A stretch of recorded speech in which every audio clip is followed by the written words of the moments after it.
Bapak Ibu yang dirahmati oleh Allah, alhamdulillah segala puja puji serta syukur selalu dan senantiasa kita panjatkan kehadirat Allah Subhanahu wa taala. Mudah-mudahan kita semua selalu dalam penjagaan Allah, dilindungi dan dijauhkan dari berbagai macam mara bahaya dan musibah, baik mara bahaya dan musibah di dunia ini, terlebih lagi mara bahaya dan musibah di yaumul qiyamah. Salawat beriring salam tak lupa kita sampaikan kepada junjungan kita Nabi besar Muhammad sallallahu alaihi wasallam, kepada keluarga beliau, kepada para sahabat beliau dan juga kepada para pengikutnya, yang mudah-mudahan kita semua masuk ke dalam barisan pengikut Rasulullah sallallahu alaihi wasallam yang besok di yaumul qiyamah mudah-mudahan kita semua bisa mendapatkan syafaat dari beliau. Amin ya rabbal alamin. Bapak Ibu yang dirahmati oleh Allah, ini sesuai dengan momen kita masih berada di awal tahun 2026, maka tafsir juz ammanya kita skip sebentar. Apakah pergantian tahun dalam kalender Masehi itu perlu juga Ustadz ya, kita maknai? Bukankah tahun baru Islam itu 1 Muharram? Kalau 1 Januari berarti tahun baru kafir ya, ngapain pula kita ikut-ikutan? Benarkah ada tahun baru Islam dan tahun baru kafir? Setuju nggak Bapak Ibu? 1 Muharram tahun baru Islam, 1 Januari tahun baru kafir gitu.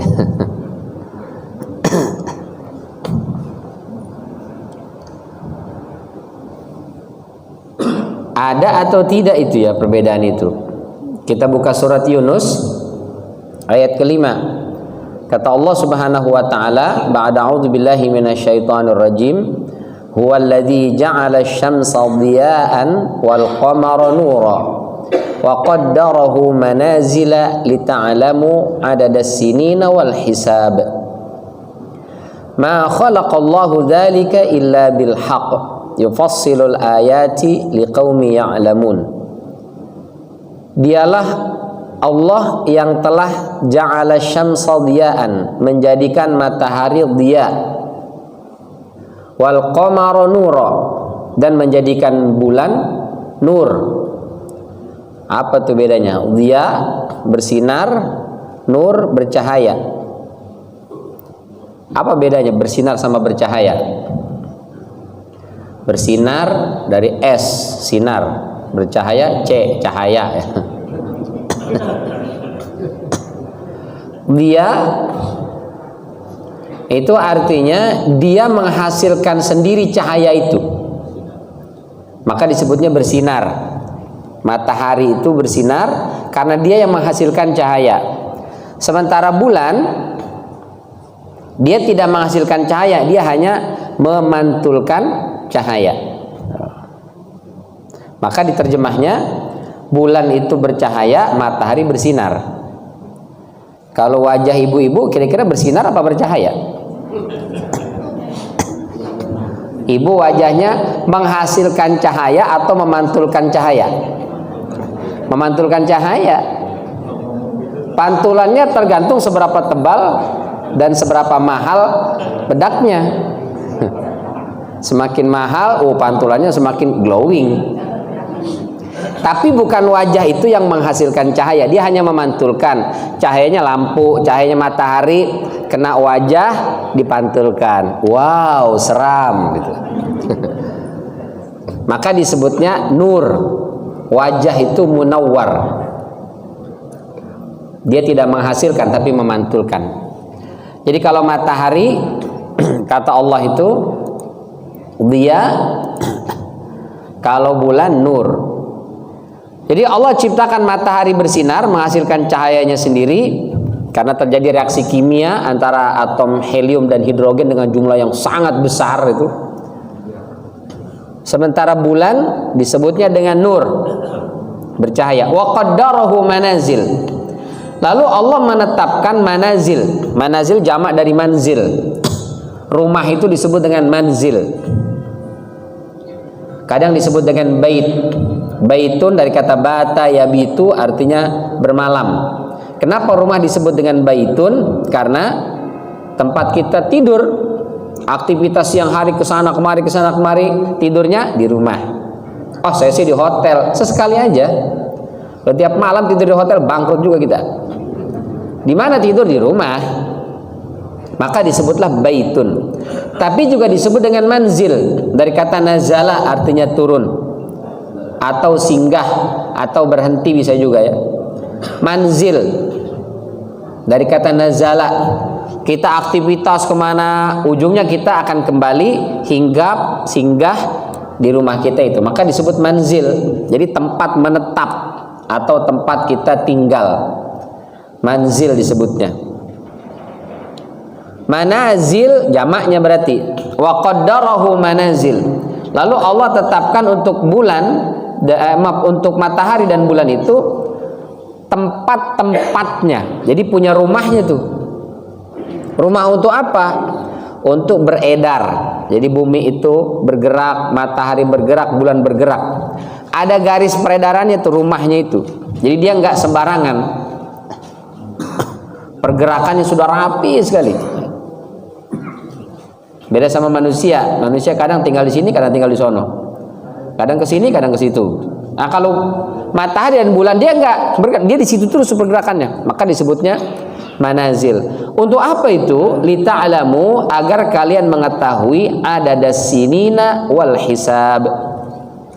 Mengetahui jumlah bilangan tahun dan bulan. Jadi adanya matahari dan bulan untuk mengetahui perhitungan kalender. Ya, tahun 1, tahun 2, tahun 3 dan seterusnya. Ma khalaqallahu dzalika illa bil haqq. Tidaklah Allah ciptakan yang demikian itu kecuali dengan hak. Yufassilul ayati liqaumi ya'lamun. Allah menjelaskan ayat-ayatnya untuk kaum yang mengerti.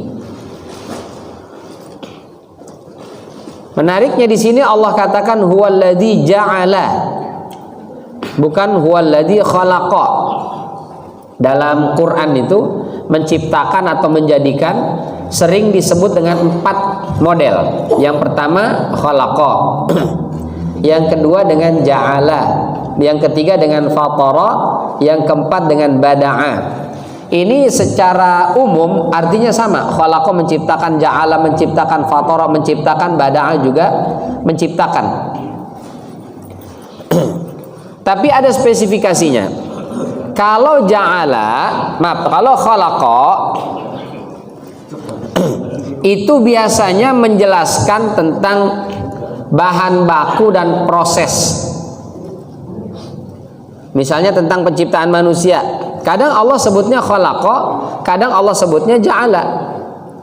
Misalnya di dalam surat Al-Hijr ayat 28, wa idz qala rabbuka lil malaikati, dan ingatlah ketika Tuhanmu berfirman kepada para malaikat, inni khaliqun basyara, sesungguhnya aku akan menciptakan basyaran, manusia, min salsalin min hama'im masnun, dari tanah tembikar atau tanah liat itu.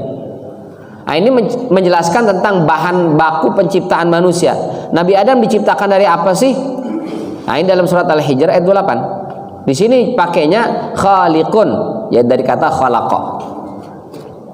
Wa qad khalaqakum atwara dalam surat Nuh ayat 14. Dan sungguh dia Allah telah menciptakan kalian, ada fase-fasenya itu, berproses. Jadi khalaqa enggak semua sih, tapi seringkali menjelaskan tentang bahan baku penciptaan atau proses penciptaan. Sementara ja'ala itu keseringannya menjelaskan tentang tujuan. Dia nggak ngomongin diciptakan dari apa, tapi ngomongin untuk apa diciptakan. Itu pakainya ja'ala. Misalnya ini hampir sama teksnya Al-Hijr 28 dengan Al-Baqarah 30. Allah ngasih tahu malaikat Allah mau menciptakan Nabi Adam. Bedanya di Al-Hijr itu bilangnya khaliqun basyara. Kalau di Al-Baqarah 30, wa idz qala rabbuka lil malaikati inni ja'ilun fil ardi khalifah. Ini Allah tidak ngomongin manusia diciptakan dari apa, tapi tujuannya. Kata Allah, dan ingatlah ketika Tuhanmu berfirman kepada para malaikat, sesungguhnya aku akan menjadikan di bumi khalifah. Berarti manusia diciptakan oleh Allah tujuannya untuk menjadi khalifah gitu. Atau misalnya di surat An-Nahl ayat 78, wallahu akhrajakum min butuni ummahatikum. Allah yang telah mengeluarkan kalian dari perut-perut ibu-ibu kalian. La ta'lamuna syai'an. Kalian gak ngerti apa-apa. Bayi lahir gak bisa apa-apa. Wa ja'ala lakumus sam'a. Dan Allah ja'ala menjadikan untuk kalian as-sam'a. Itu bukan bilangnya wa ja'ala lakumul uzun, bukan menciptakan telinga. Allah nggak ngomongin terbuat dari apa nih kuping, tapi tujuannya kuping ini diciptakan untuk apa? Yaitu untuk as-sam'a, mendengar, mata untuk melihat, qalbu untuk berpikir agar kalian bersyukur. Jadi ja'ala itu seringnya untuk tujuan diciptakannya makhluk atau sesuatu. Sementara kalau fatara dan bada'a ini menjelaskan tentang kemahadahsyatan Allah dalam penciptaan. Seringkali fatara itu Allah ingin sampaikan Allah tuh bisa menciptakan tanpa contoh. Beda sama kita. Kita manusia bikin kue aja mesti ada cetakannya. Mesti ada contohnya. Ya, kalau dulu itu pengantin baru menikah, suaminya minta misalnya dibikin sop konro, dia nelpon sama orang tuanya, mah ini gimana sih cara masak sop konro? Oh begini sambil teleponan gitu. Tapi itu dulu. Zaman sekarang mertua udah kurang laku ya, udah jarang ditelepon karena sudah bisa search di YouTube, di Google, tinggal taruh aja cara masak apa itu, YouTube ada, taruh di samping. Mana hati-hati aja tuh, jangan sampai HP masuk kompor. Kenapa ada itu? Karena kita nggak bisa membuat sesuatu tanpa contoh. Datang aja ke tukang cukur aja, tukang cukur datang cukur mas, mau model yang bagaimana pak? Nanya aja tuh. Yang begini nih. Kan biasa suka ada gambar-gambar. Kayak gini aja mas. Nah baru dicukur. Pas sudah selesai gimana pak? Kok mirip sama nggak mirip sama yang ini? Kok beda? Beda lah pak. Itu Son Joong Ki, artis Korea. Bapak. Tapi minimal rambutnya modelnya sama gitu. Jadi manusia itu tidak bisa membuat sesuatu kecuali ada contohnya dulu. Contoh gitu. Melukis ada contohnya, menggambar dan seterusnya. Jadi ada contoh baru kita bisa membuat sesuatu. Tukang mesti ada gambarnya dulu kan? Mesti ada gambarnya. Oh seperti ini, oh begini. Dia nggak ngikutin. Allah menciptakan segala sesuatu nggak perlu contoh. Allah sudah bisa menjadikan sesuatu, menghadirkan sesuatu min ghairi mithalin sabiq, tanpa ada contoh sebelumnya. Itu fatara. Bisa kita temukan dalam surat Fatir ayat 1 misalnya, alhamdulillahi fatiris samawati wal ard ja'ilil malaikati rusulan uli ajnihati masna wa thulatha wa ruba' yazidu fil khalqi ma yasha innallaha ala kulli syai'in qadir. Yang keempat, bada'a. Oh ini lebih dahsyat lagi. Bada'a itu Allah bisa menciptakan segala sesuatu selain tanpa contoh, juga tanpa bahan baku. Bisa aja. Menghadirkan sesuatu dari tiada menjadi ada. Itu cuman Allah, manusia nggak bisa. Mau bikin kue mesti ada bahannya.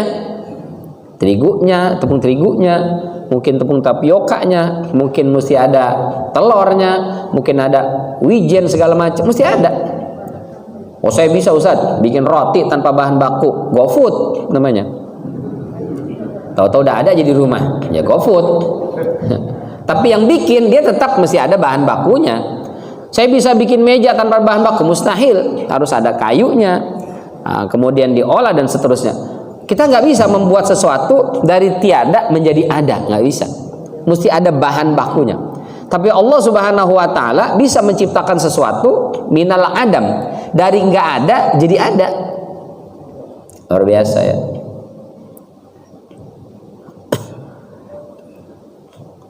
Tanah kering sampai terbelah, saking panasnya, bertahun-tahun panas itu, kering. Nggak ada tumbuhan yang bisa hidup bertahun-tahun. Lalu kemudian Allah turunkan hujan yang sangat deras, banjir air menggenang. Seminggu, 2 minggu, sebulan muncul kodok, ada ikan sepat, ada ikan apa tuh? Itu siapa itu yang nanemin, yang ngasih benihnya itu ya? Allah Subhanahu wa taala. Dulu kering kerontang ini nggak mungkin ada binatang bisa hidup, telurnya bisa bertahan di situ. Nggak mungkin. Tapi begitulah Allah Subhanahu wa taala bisa menjadikan sesuatu dari yang tidak ada menjadi ada. Itu seringnya pakai bada'ah. Tapi di Quran itu agak jarang ya. Agak jarang di Quran itu pakai fatara dan bada'ah itu. Sesekali aja. Lebih sering kita temukan kalau nggak ja'ala khalaqa, kalau nggak khalaqa ja'ala. Ini mengajarkan kepada kita Allah bisa menciptakan sesuatu dari tidak ada menjadi ada. Allah bisa menciptakan sesuatu tanpa contoh. Tapi Allah ingin mengajarkan kepada kita tentang adanya proses sebab dan akibat. Ya. Khalaqa ja'ala. Maka itu yang sering dipakai mengajarkan kepada kita bahwa segala sesuatu butuh proses. Meskipun Allah bisa kun fayakun, jadilah. Bisa saja Allah bikin seperti itu. Tapi Allah sesekali aja yang begitu.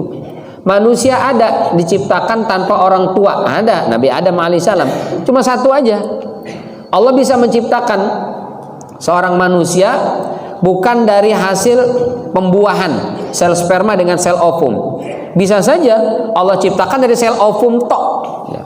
Seperti Nabi Isa alaihissalam. Ibunda Maryam tidak menikah, tidak ada laki-laki yang menyentuhnya, tapi beliau bisa hamil. Tapi kan cuma satu, Siti Maryam aja, yang lain nggak ada. Meskipun banyak yang niru, ada juga sih yang niru. Punya anak tanpa suami, ada juga gitu.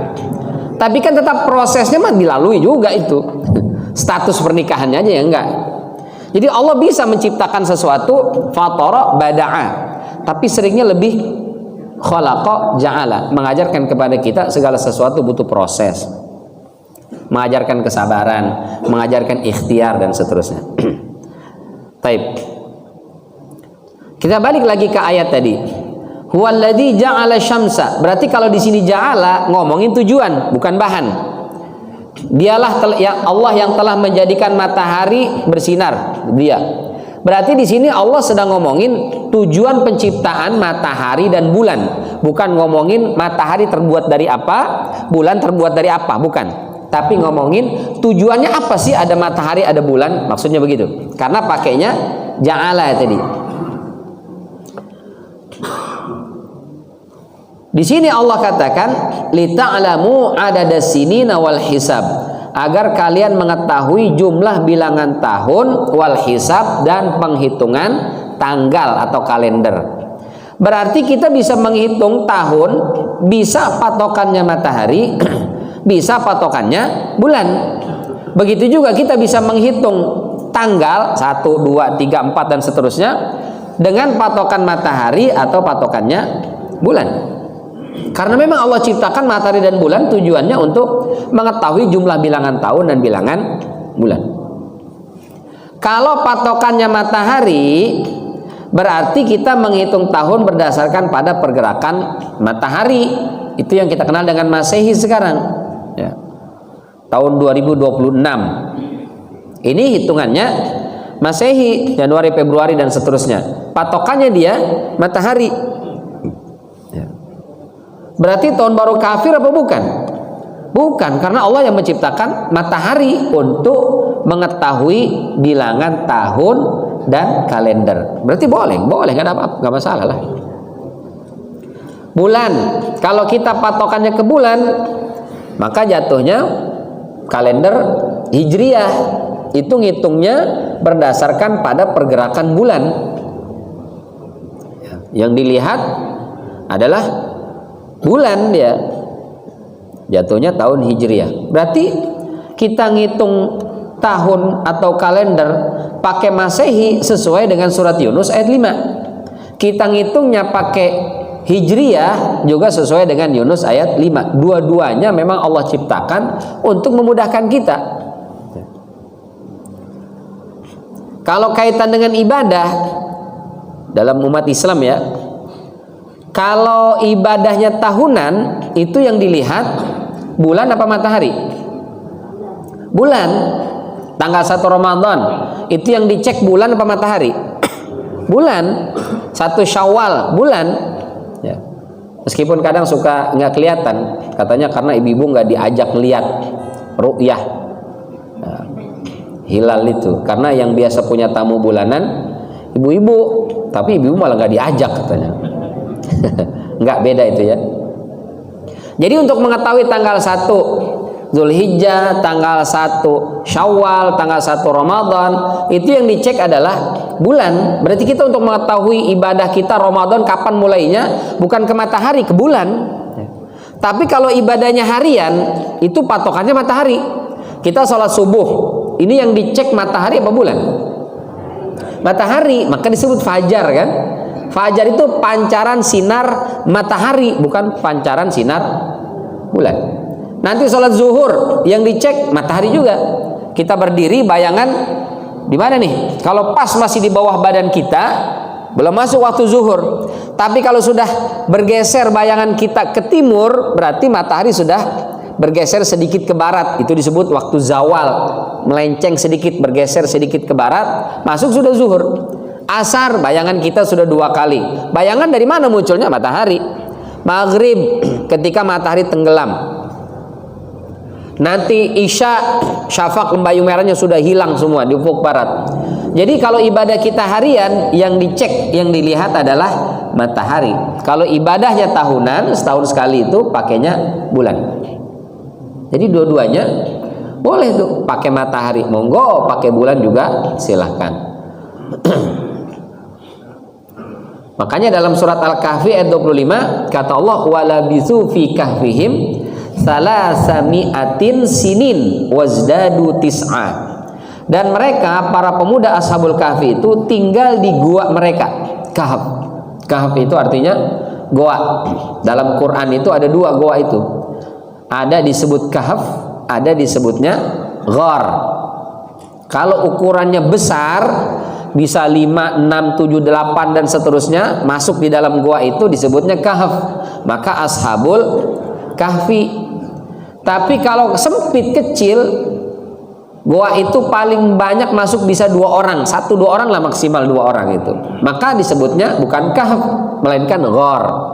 Jadi kalau ukurannya besar kahf, ukurannya kecil ghar. Idhuma fil ghar, surat At-Taubah ayat 40 itu. Ketika Rasulullah bersama dengan Abu Bakar berada di gua Sur. Nah, itu bilangnya ghar. Gua Hira, gharu Hira. Kenapa? Karena ukurannya kecil. Di Indonesia ghar berubah jadi gede banget. Gor, mau kemana? Mau ke gor, gelanggang olahraga. Gede ya. Di Arab ghar itu kecil ukurannya dia. Kata Allah, para pemuda Ashabul Kahfi itu tinggal di gua mereka berapa lama? Salasa mi'atin sinin, 300 tahun. Wazdadu, dan mereka menambah tis'a, 9. Jadi berapa lama Ashabul Kahfi tinggal di guanya?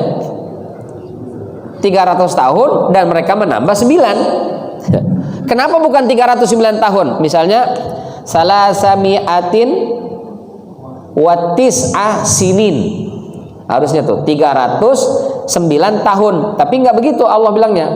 Mereka tinggal di gua mereka 300 tahun dan mereka menambah 9. Memang banyak tafsirannya ya, tapi kita ambil salah satunya kaitan dengan penghitungan kalender.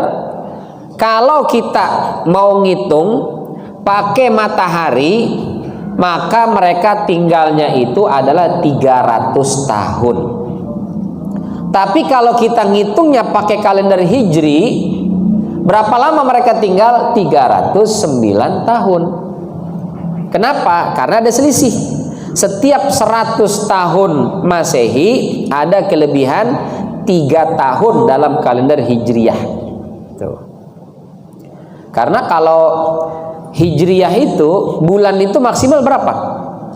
Berapa hari sebulan? 30 kan? Kalau nggak 29, 30, 29, 30. Sementara kalau dalam kalender Masehi, kalau nggak 30, 31, kecuali bulan Februari aja. 28, 28, 28, kecuali pada tahun Kabisat 29 dah itu. Jadi kalau yang lahirnya tanggal 29 Februari, ulang tahunnya 4 tahun sekali. Baru ketemu lagi tanggal 29 Februari dia, tahun Kabisat. Selebihnya 30, 31, 30, 31, 30, 31. Maka ada selisih di situ. Nah, di sini Allah bilangnya wazdadu tis'a, ada selisih, perbedaan. Jadi kalau mohon maaf, Rasul Shallallahu Alaihi Wasallam meninggal usia berapa itu? Rasulullah meninggal usia 63 tahun. Itu dalam hitungan kalender Hijriah. Kalau Masehinya 60 atau 61 kurang lebih, 61 tahun. 61 sekian bulan lah. Jadi kalau Bapak Ibu, saya mau contoh Rasulullah Ustaz, bukan 63, 61 sekian. Jadi kalau sekarang sudah 61 tahun, siap-siap. Siap-siap. Karena mohon maaf, Bapak Ibu, kita ini ngitung umur pakai Hijriah apa Masehi? Masehi kan? Berapa usianya Pak? Saya baru 17 Ustaz. 17 apa 71? Ya itulah gitu. Itu pasti ngitungnya pakai Masehi, bukan pakai Hijriah gitu. Karena di kita ngitungnya pakai Masehi. Hijriah tidak dipakai di kita kan, kecuali pas tanggal 1 Ramadan, itu baru kita semua sibuk Hijriah. Tapi kalau sekarang misalnya bulan Rajab, tanggal berapa sekarang? Bodoh amat, nggak pada mikirin ya. Yang penting Januarinya tahu aja tanggal 3, tanggal muda, pokoknya gajian. Itu memang yang kita pakai ya. Jadi boleh kita pakai penghitungan kalender Masehi, monggo. Pakai kalender Hijriah silahkan. Itu dua-duanya sesuai dengan Quran surat Yunus ayat 5. Bukan berarti yang pakai kalender Masehi kafir, yang pakai Hijriah muslim. Nah ini ngaco ya. Dua-duanya adalah Allah ciptakan memang. Boleh, gak ada masalah. Kenapa seluruh dunia lebih banyak menggunakan kalender Masehi? Ini nggak ada kaitannya dengan agama. Kenapa sih Arab saja kadang-kadang pakai kalendernya Masehi? Kita umat Islam di Indonesia kenapa nggak pakai Hijriah? Baliklah ke Hijriah lagi. Buat ibadah oke, tapi buat bisnis kurang pas. Misalnya kita nanti janjian ketemu tanggal 13 Syawal. Itu udah ketahuan belum hari apa? Sekarang nih kita bilang, karena kan bulan Rajab nih, Rajab, Sya'ban, Ramadan, Syawal. Nanti kita ada ketemuan bisnis, rapat misalnya, tanggal 13 Syawal. Dari sekarang udah ketahuan belum harinya? Belum. Kita lihat dulu nanti tanggal 1 Sya'ban hari apa, ngitung. Sampai selesai Sya'ban, cek lagi tanggal 1 Ramadan hari apa, baru. Kadang-kadang jadwal kultum Ramadan saja. Kalau pakai, mohon maaf, kalau pakai Hijriah itu banyak ustadz-ustadz yang repot. Ustadz tanggal 2 Ramadan ya, aduh Pak tanggal 2 Ramadan hari apanya? Ya. Udah Pak pakai bulan Februarinya aja deh, Februari Maret. Tapi nanti tanggal 1-nya DKM bikin spare. Kemungkinan kalau nggak tanggal 18, tanggal 19. Tanggal 8 malam tanggal 18 atau malam tanggal 19 urusan DKM. Malam tanggal selanjutnya 19 ke tanggal 20 Februari baru udah ada jadwal gitu. Biasanya masing-masing begitu kan, untuk antisipasi ya. Kenapa? Karena memang mohon maaf, penghitungan yang pasti yang bisa kita pakai, yang konstan lah, yang tetap, itu memang Masehi sekarang. Hijriah ini repot kalau untuk patokannya bisnis. Pokoknya proyek pengerjaan ini harus selesai 3 bulan. Kalau 3 bulan Masehi kan jelas tuh, Januari, Februari, Maret, udah ketahuan tuh berapa hari dia. Tapi kalau pakainya Hijriah berapa hari, bisa repot tuh, bisa beda, bisa selisih 3 hari, bisa selisihnya 2 hari ya. Kalau buat kita ibadah sih nggak ada masalah. Buat bisnis cuan itu nggak bisa dia. Maka seluruh dunia pakainya untuk bisnis, untuk urusan-urusan strategis itu pakainya Masehi. Inilah kenapa yang dipakai di seluruh dunia. Nggak ada kaitan, oh itu hegemoni Barat, itu kita sudah terjajah oleh pemikiran Barat, harusnya kita pakai kalender Hijriah. Kenapa pakai Masehi? Karena tadi dunia bisnis ini nggak ada kaitannya dengan agama. Itu membutuhkan sesuatu yang pasti. Gajian itu kan jelas, kantor-kantor, perusahaan-perusahaan mikirinnya jelas dia. Tapi kalau misalnya pakai hitungannya Hijriah, pakai metodenya Ru'yatul Hilal, repot. Kita gajian tanggal berapa? Tak dulu, lihat dulu bulan depan tanggal 1-nya hari apa. Agak repot jadinya di situ. Nah, ini yang dicoba diusahakan oleh Muhammadiyah. Muhammadiyah meskipun pakai kalender Hijriah, tapi metodenya bukan Ru'yatul Hilal, melainkan hisab. Sehingga udah ketahuan tanggal 1 Ramadan tanggal berapa? Hari apa tuh? Tanggal 18 ya. Tanggal 18 sudah. Dari sekarang udah ketahuan Muhammadiyah. Bahkan Ramadan 20 tahunnya akan datang udah ketahuan tanggal berapa. Karena metodenya mereka pakai hisab. Yaitu dua-duanya sah dan boleh lah ya. Mau pakai hisab mau ru'yatul hilal boleh. Tapi intinya kita menghitung tahun dan kalender menggunakan matahari silahkan. Boleh, itu tidak bertentangan dengan Al-Quran. Mau pakai hijriah juga monggo. Dua-duanya adalah sesuai dengan Al-Quran. Surat Yunus ayat kelima. Jadi nggak usah merasa, aduh kita kenapa terjajah ini Ustaz, pakainya kok Masehi, Januari, Februari, Maret. Bukan, Muharram, Safar, Rabiul Awal dan seterusnya.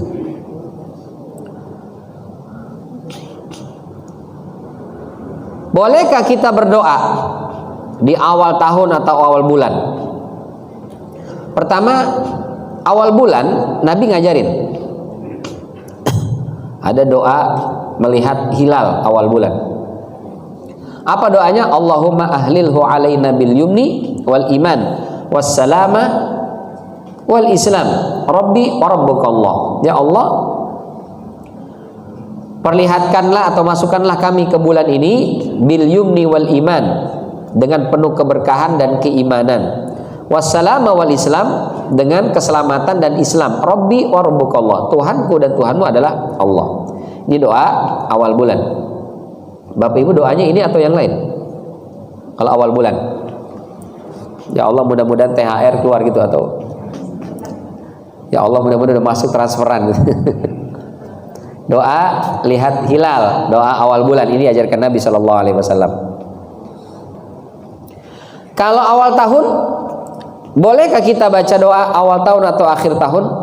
Hukum asalnya boleh. Setiap pergantian waktu kita boleh berdoa. Malam berganti dengan siang, ada namanya zikir pagi. Siang mau berganti dengan malam, ada namanya zikir petang. Apa isinya? Zikir, doa-doa di situ. Jadi pergantian waktu itu kita disunahkan berdoa, boleh, nggak ada masalah. Tadi akhir bulan masuk ke awal bulan berdoa, boleh. Begitu juga akhir tahun dengan awal tahun, bolehkah berdoa? Boleh, boleh berdoa. Apa doanya? Dari Abdullah bin Hisham radhiyallahu anhu, beliau berkata, "Kana ashabu Rasulillah sallallahu alaihi wasallam." Dahulu para sahabat Rasulullah sallallahu alaihi wasallam yata'allamuna hadzal doa. Mereka mempelajari doa ini kama yata'allamuna al-Qur'an. Sebagaimana mereka mempelajari Quran. Berarti menunjukkan doa itu bukan sekali dua kali, dibaca terus menerus dan serius.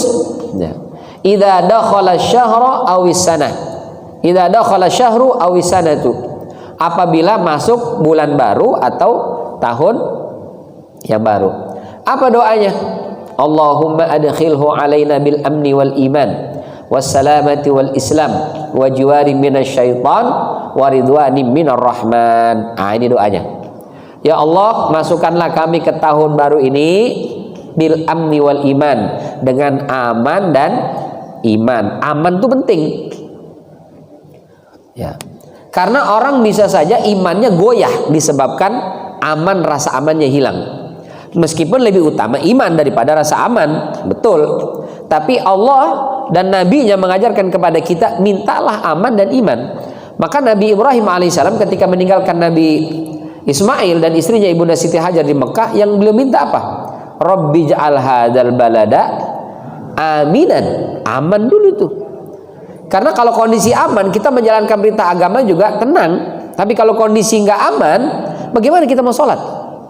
Masya Allah, ketika awal-awal terjadi bencana di Aceh, Sumatera Utara, Sumatera Barat, mereka gimana mau sholat? Banjir sampai setinggi 4 meter, tenggelam rumah mereka. Pakaian nggak ada. Itu ada yang berhari, ada yang 3 hari di atas atap rumahnya. Gimana mereka mau sholat? Masya Allah, kondisi nggak aman. Setelah surut, lumpur, menyisakan lumpur, nggak ada pakaian sama sekali. Berapa hari itu? Ada beberapa wilayah langsung dapat bantuan, beberapa wilayah kan terisolir, nggak dapat bantuan sampai berapa minggu itu.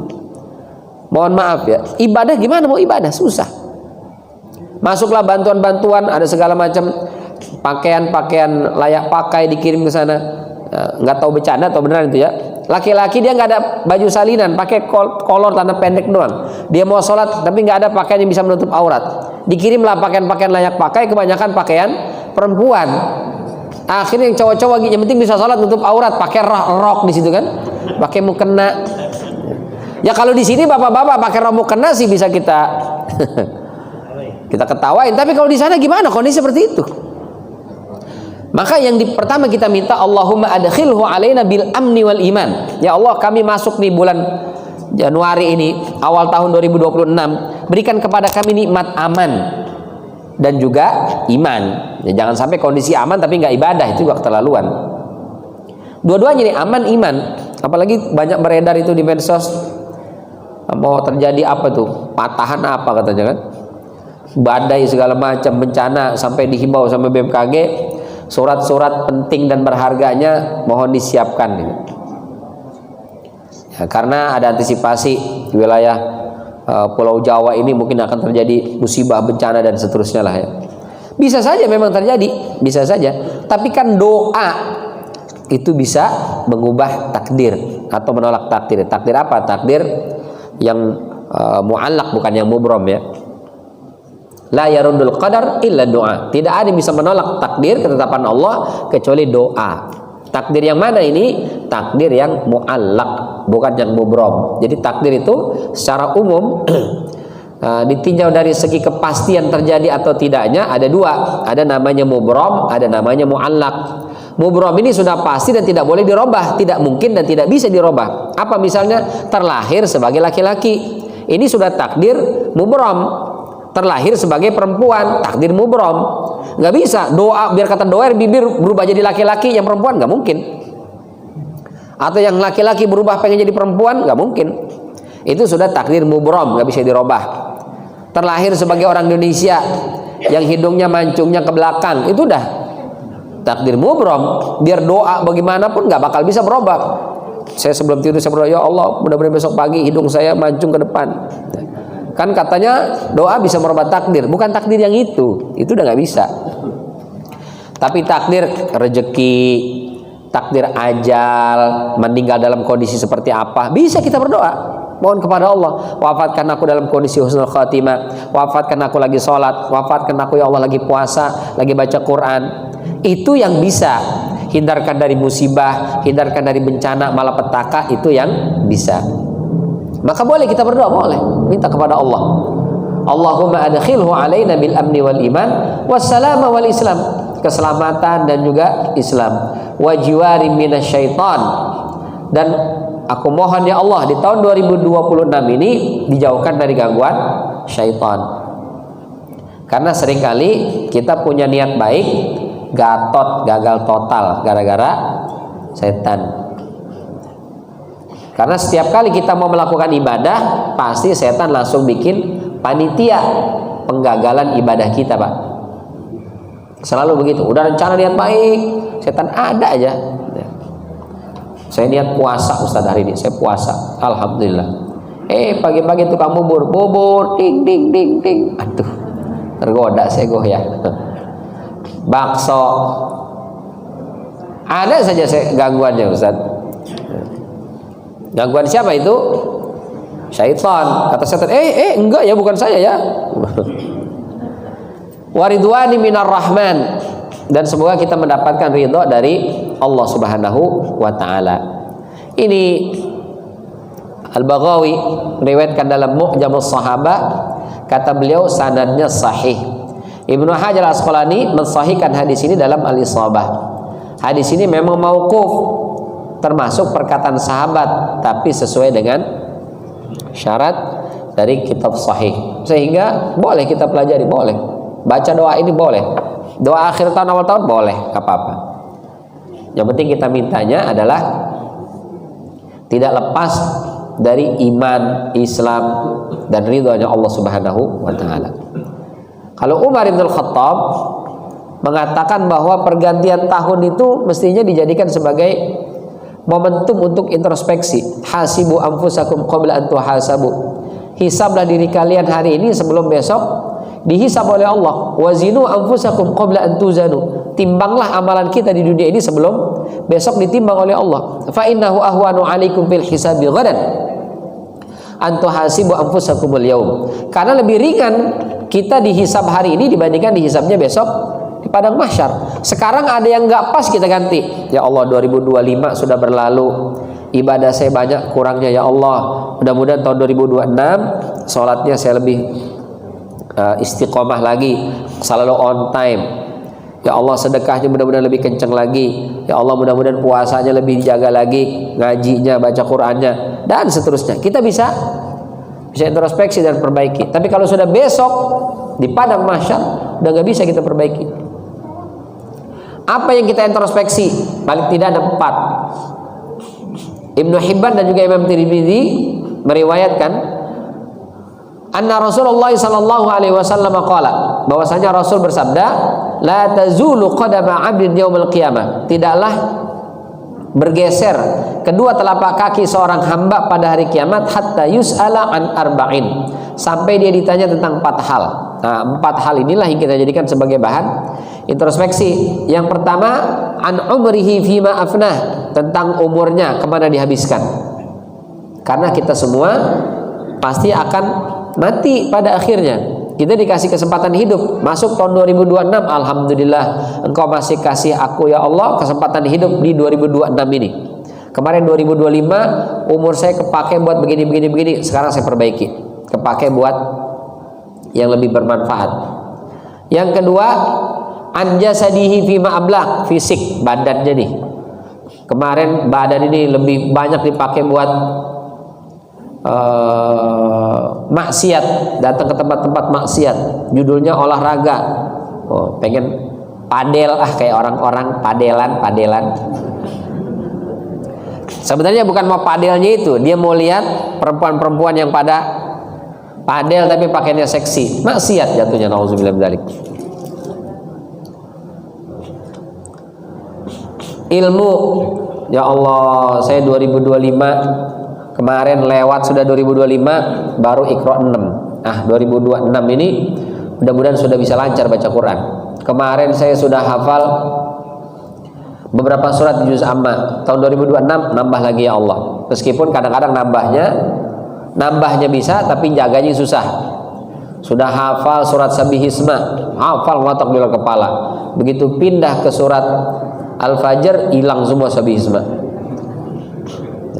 Dapat Al-Fajr, Sabihismanya hilang.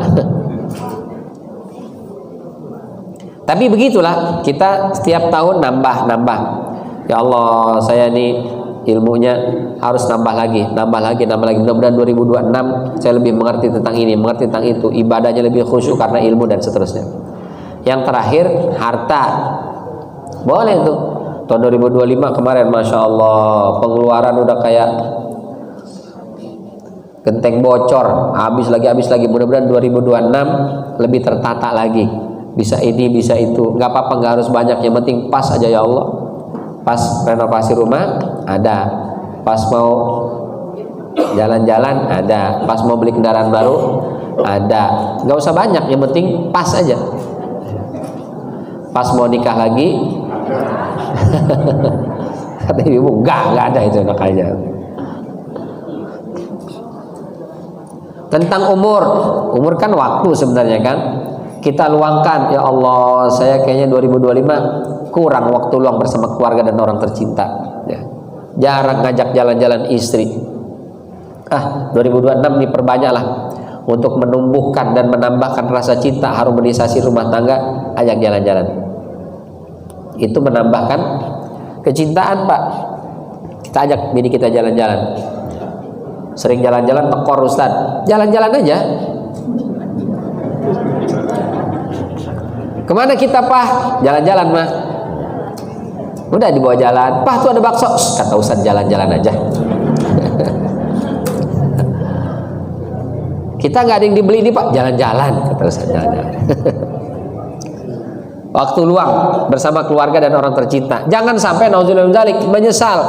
Ya Allah, ketika sudah meninggal baru nyesal. Ya Allah, sedikit waktu saya luangkan untuk dia. Ya Allah, Kau keburu ambil dia, Kau keburu panggil dia. Ya Allah, ini kan ya Allah, dia belum kesini, dia pengen kemarin pengen minta diajak kesini, dia pengen ditemani ke sana. Ya Allah, jangan sampai menyesal, ya.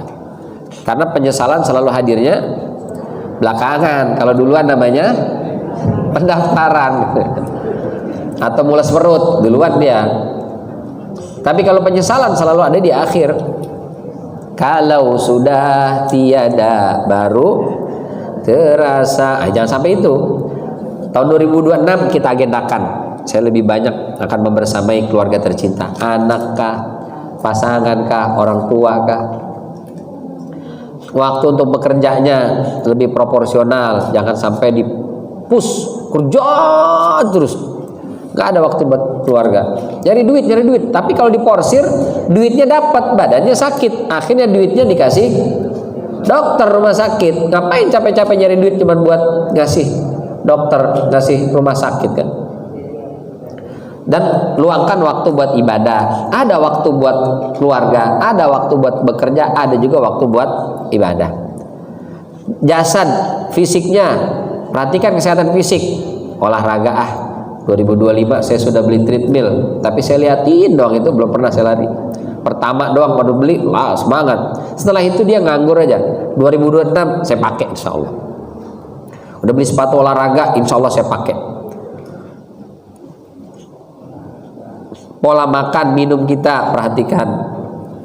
Ya, kalau dulu mungkin semua kita makan, semua kita minum, nyantai. Sekarang udah pilah-pilah demi kesehatan. Enak sih, tapi kurangilah. Ikan asin itu enak, memang ikan asin enak. Cuma habis makan ikan asin langsung kesemutan semua. Keripik melinjo memang enak deh, tapi ini langsung habis makan, asam uratnya kambuh. 2026 kita kurangi supaya punya waktu lebih banyak buat ibadah, punya waktu lebih banyak buat keluarga. Ya. Harta kita perhatikan, pendapatan, perhatikan juga pengeluaran. Dari mana kita dapatkan, kemana kita belanjakan, itu kan ditanya oleh Allah Subhanahu Wa Taala.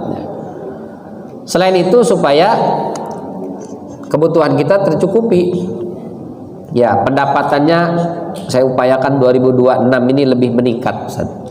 Kemarin pendapatan hanya sekian. Gimana caranya 2026 bisa lebih meningkat? Atau ya sudah pendapatan sudah segitu, Ustaz, nggak bisa nambah. Pengeluarannya sekarang yang lebih efisien. Karena kita apa? Kita mau menambahkan kebermanfaatan dari harta.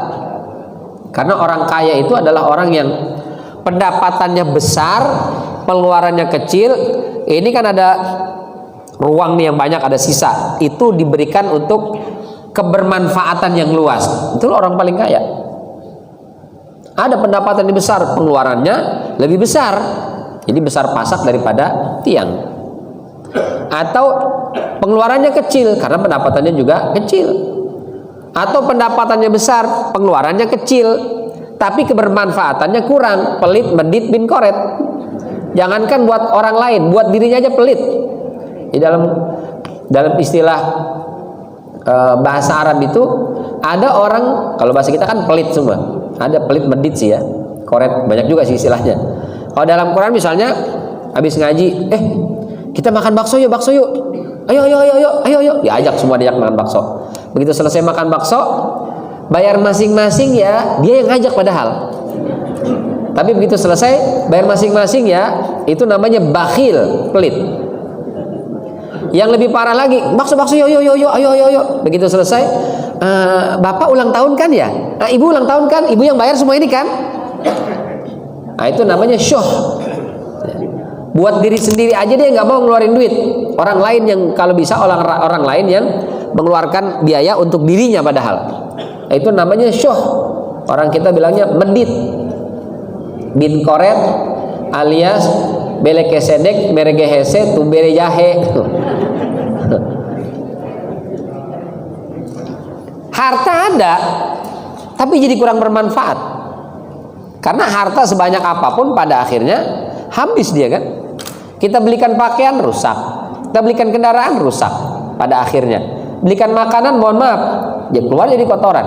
Nah, yang bertahan yang bermanfaat itu, yang kita sedekahkan, kita infakkan, itu justru harta yang akan kita bawa sampai mati. Sebanyak apapun harta kita, kalau mati jadi harta orang lain, jadi harta waris. Pada berantem bahkan boleh jadi karena hartanya banyak, ribut, bertengkar. Mendingan kita yang ada kita pakai saja, mumpung ada. Nggak usah kita tabung buat anak. Mereka kan ada jatah rezekinya lagi. Kita pakai buat yang bermanfaat. Nah, yang terakhir, wa an ilmihi madza amila fi. Kita berupaya 2026 ini selain bertambah ilmu, bertambah juga amal kita insyaallah. Bertambah amal karena landasannya ilmu. Ya, mudah-mudahan di tahun 2026 Allah selalu tambahkan kekuatan keimanan, dan Allah jadikan kita sebagai orang-orang yang semakin hari semakin bertambah kesolehannya. Allah sehatkan visi kita, Allah panjangkan usia kita dalam ketaatan kepadanya, dan Allah mudahkan rezeki kita, Allah berkahi rezeki kita, dan Allah mudahkan kita untuk menambah ilmu dan amal kita, sehingga kelak ketika Allah panggil kita menghadap kepadanya, kita dipanggil dalam kondisi yang husnul khatimah insyaallah. Amin ya rabbal alamin. Sampai sini barangkali yang bisa kita bahas di kesempatan pagi yang mulai ini. Terima kasih dan mohon maaf. Saya kembalikan ke Pak Ali.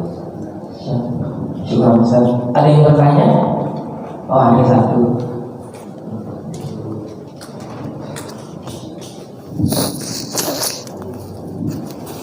Assalamualaikum warahmatullahi wabarakatuh. Assalamualaikum warahmatullahi wabarakatuh.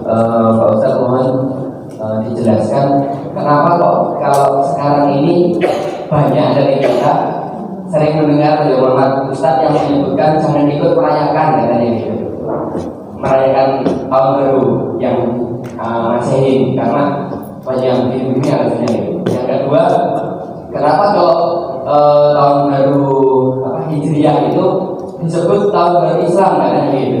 Jadi kan padahal hanya kalau dari penghitungan menurut matahari dan menurut bulan kan gitu. Tapi kenapa kok kita lebih condongnya kalau Islam itu merayakan yang Hijriah aja, tidak boleh yang Masehi? Terima kasih, mohon dijelaskan. Ya, dari yang kedua dulu. Jadi sebenarnya kalau kita lihat tadi ya pembahasan surat Yunus ayat 5 itu, baik yang menggunakan kalender Masehi ataupun Hijriah, itu keduanya sama-sama sesuai dengan Al-Quran. Tapi memang dalam sejarah peradaban Islam, Rasulullah dan para sahabat itu menggunakan kalendernya adalah kalender Hijriah. Ya, satu Muharram, Safar, Rabiul Awwal, Rabiul Akhir dan seterusnya. Dari dulu Rasulullah dan para sahabat menggunakan itu. Kenapa? Karena memang masyarakat Arab itu yang dipakai zaman Arab. Meskipun kalau kita buka sejarah banyak nama-nama bulan, tapi yang dipakai lebih banyak oleh masyarakat Quraisy dan yang sekitarnya itu adalah Muharram, Safar, Rabiul Awal dan seterusnya. Itu yang dipakai. Meskipun itu semua berawal dari tradisi, ya, dari tradisi. Tapi yang di apa istilahnya? Dilabeli oleh Islam ya sebagai bulan-bulan yang diakui oleh syariat, maka disebutlah kalender Islam. Tahun barunya tahun baru Islam, karena memang dalam sejarah peradaban umat Islam kalender yang dipakai adalah itu Hijriah, Muharram, Safar dan seterusnya itu. Tapi bukan berarti kemudian kalau tanggal 1 Januari itu menjadi tahun baru kafir. Tidak, itu yang kita sampaikan tadi, karena dua-duanya sesuai. Tapi kenapa tidak dipakai oleh Rasul dan para sahabat? Karena memang masyarakat di sana itu tidak menggunakan itu, ya, bukan menggunakan Januari, Februari, Maret dan seterusnya. Tapi kalau ada masyarakat di bumi belahan lain menggunakan, maka tidak masalah. Kita umat Islam menggunakan 1 Januari, 1 Februari, nggak masalah, boleh, ya. Bukan berarti itu kemudian tidak sesuai dengan Islam, boleh itu. Nah, yang pertama, kenapa kita tidak boleh merayakan? Menggunakan kalender dengan merayakan terjadinya proses pergantian tahun itu dua hal yang berbeda. Kita meyakini tanggal 1 Januari dengan tanggal 1 Muharram dua-duanya sah, boleh sesuai dengan Quran surat Yunus ayat 5. Tapi merayakan, nah ini yang mesti kita perhatikan. Bolehkah kita bersyukur kepada Allah? Boleh. Dengan bentuk apa syukurnya? Itu yang mesti kita perhatikan. Boleh nggak syukuran dengan foya-foya, dengan mabok-mabokan misalnya, nauzubillah min dzalik. Apalagi sampai terjadi perbuatan zina, itu nggak boleh. Ya. Meniup trompet, bakar petasan dan seterusnya. Dalam tinjauan hukum Islam, bukan karena momentum tahun barunya saja, tapi ditinjau dari segi tabzir, mubazirnya, dari segi manfaat atau tidak manfaatnya. Min husni islamil mar'i tarkuhu ma la ya'ni. Di antara tanda bagusnya Islam seseorang, dia meninggalkan sesuatu yang kurang manfaatnya. Hura-hura nungguin sampai jam 12 malam, cuman mau tank lewat begitu doang. Wah, begitu lewat langsung tasan apa segala macam. Berapa biaya yang dikeluarkan? Habis. Sementara saudara-saudara kita di Sumatera banyak yang membutuhkan bantuan. Maka pemerintah menghimbau jangan ada bakar-bakar segala macam. Itu suatu yang bagus sebenarnya. Jadi kita meyakini bahwa tanggal 1 Januari itu tidak melenceng atau bukan sebagai kalender kafir karena dia sesuai dengan surat Yunus ayat 5 tadi. Tapi merayakannya, nah ini yang mesti kita perhatikan ya. Jangan sampai kita ikut-ikutan seperti orang barat, nauzubillah, perayaan malam tahun baru, muda-mudi yang belum menikah jalan-jalan ke sana kemari karena sampai jam 12 teng, mereka nggak pulang dulu ke rumah, nauzubillah, check-in, nginap di hotel atau ke villa, nauzubillah terjadi perbuatan zina. Nah, tentu itu tidak kita sukai. Jangankan di malam tahun baru Januari, malam tahun baru 1 Muharram saja kalau melakukan seperti itu pasti tidak akan disukai ya. Jadi model perayaannya sebenarnya. Tapi kalau di malam pergantian tahun baru kita zikir bersama, muhasabah, ngumpul keluarga, bakar-bakaran dia, tapi bakar jagung, bakar ayam, ngumpul sama keluarga, mengeratkan persaudaraan ya dengan anak-anak, dengan orang tua, maka itu sesuatu yang mustahab, ya boleh lah, nggak ada masalah, bagus ya. Itu juga merayakan kan. Ngumpul ya malam tahun baru di rumahnya, anaknya, cucunya yang di mana-mana pada datang ngumpul bersama ya, silaturahim, nah itu berpahala, boleh. Itu ya Pak. Wallahu a'lam bishawab. Ada? Ya.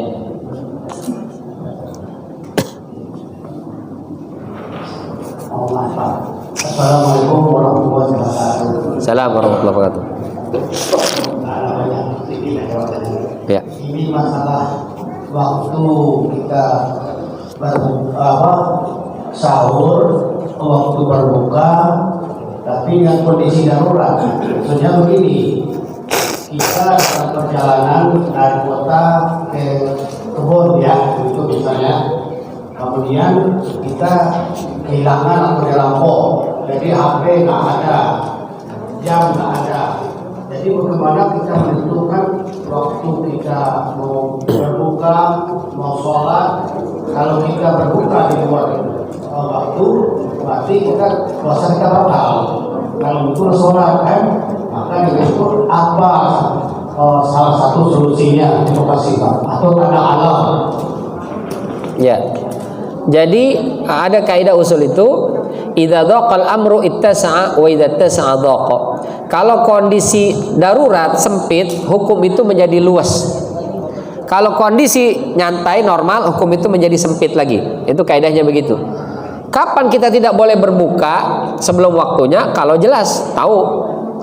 Tapi kalau kita nggak tahu, sulit menentukan. Ya. Nggak ada jam, nggak ada musola yang azan, atau ada kita berada di daerah yang mayoritas mohon maaf non muslim, kita nggak tahu nih apa yang kita jadikan patokan adalah matahari tadi. Matahari sudah terbenam apa belum?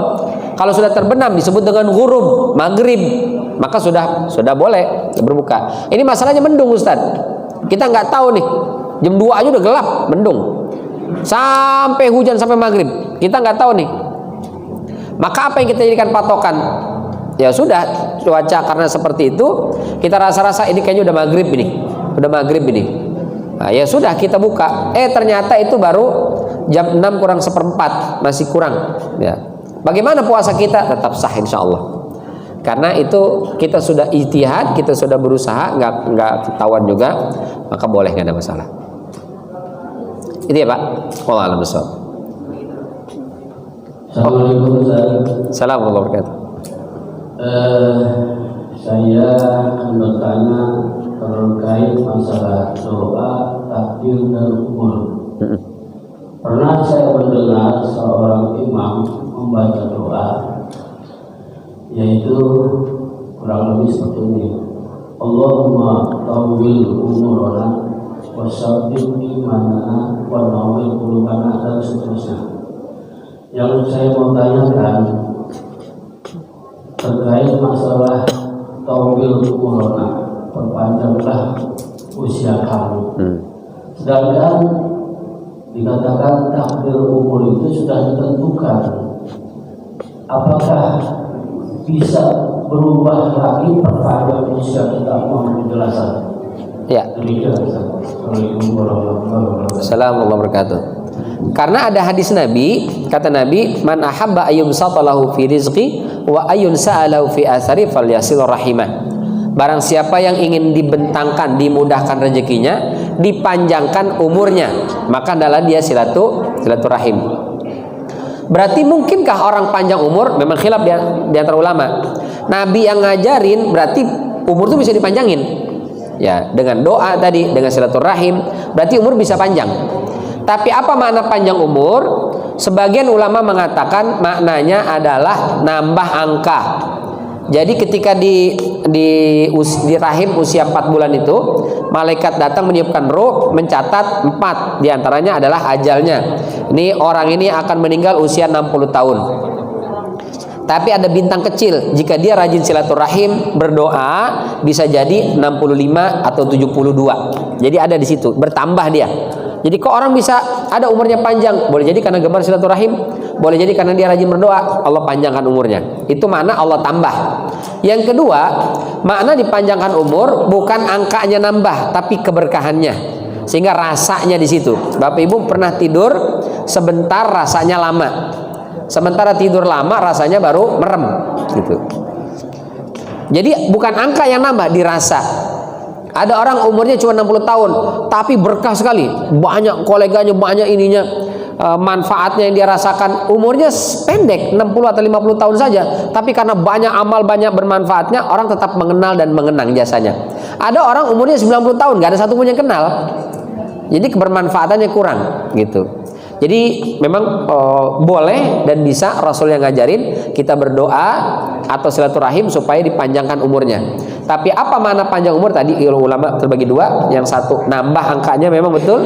Yang kedua nambah kebermanfaatan dan keberkahannya. Jadi boleh Pak, nggak apa-apa berdoa. Baik. Terakhir Satu lagi ya. Assalamualaikum warahmatullahi wabarakatuh. Assalamualaikum warahmatullahi wabarakatuh. Tadi berdasarkan dengan Ustaz di Surat Yunus ayat 5. Ini kan Islam kan menetapkan Dzulhijjah itu dari perhitungan bulan dan matahari. Ya. Nah yang jadi pertanyaan saya, kenapa penamaan bulan-bulan yang Masehi itu Februari Maret itu tidak terkenalkan di dunia Islam, sehingga seolah-olah orang kita yang sekarang berpikir bahwa Masehi bukannya cara kita orang Islam gitu. Dikira-kira ini soal punya non Islam yang menetapkan Februari Maret. Kenapa? Padahal kita yang bukan itu juga sebetulnya. Baik, terima kasih. Ya.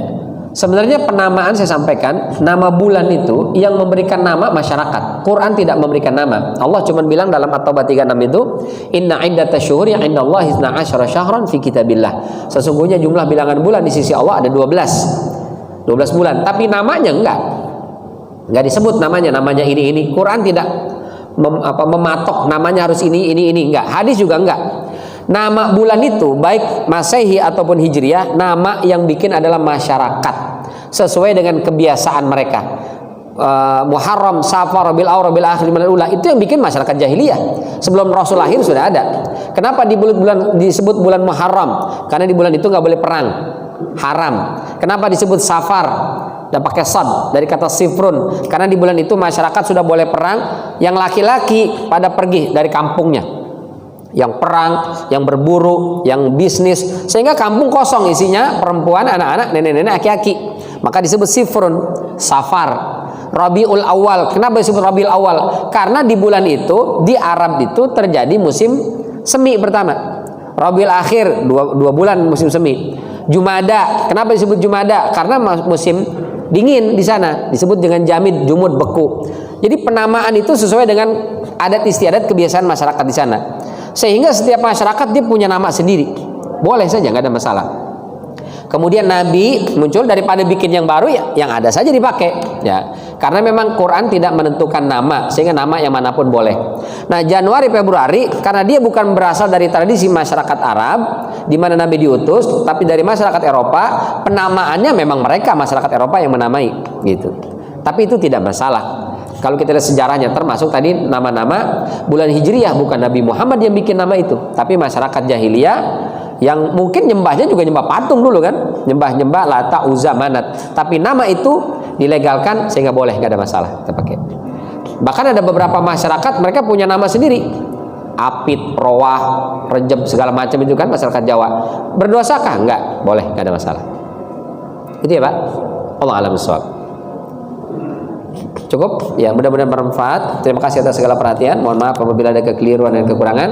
Kita tutup dengan hamdalah dan kafaratul majlis. Alhamdulillahirabbil alamin. Subhanakallahumma wa bihamdika asyhadu an la ilaha illa anta astaghfiruka wa atubu ilaik. Wabillahi taufiq wal hidayah. Wassalamualaikum warahmatullahi wabarakatuh.